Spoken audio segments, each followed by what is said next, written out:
To many people, unclean hands are a minor hassle that can be easily cured with hot water and a bar of soap. But in the legal context, the doctrine of unclean hands is an equitable defense that can have serious consequences. In Green v. Higgins, we explore the circumstances under which the doctrine of unclean hands applies.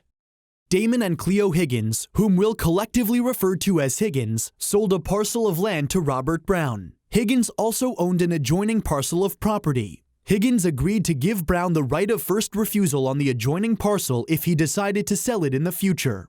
Higgins further agreed that real estate agent Lienna McCulley would handle that sale if Higgins sold or contracted to sell the adjoining parcel before June 1, 1971.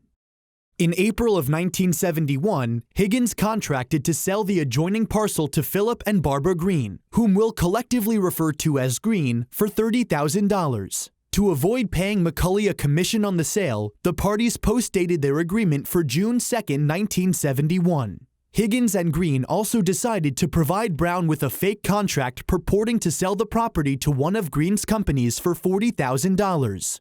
They hoped that the inflated price would discourage Brown from exercising his right of first refusal. Their plan worked, and Brown decided not to purchase the property.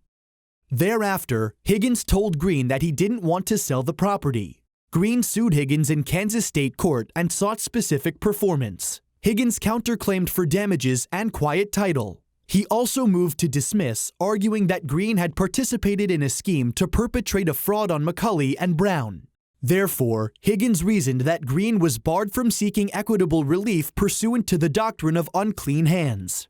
The trial court dismissed Green's petition for specific performance and Higgins's counterclaim. Green appealed to the Kansas Supreme Court. There, he argued that Higgins couldn't rely on the doctrine of unclean hands because Green's allegedly improper conduct didn't harm Higgins.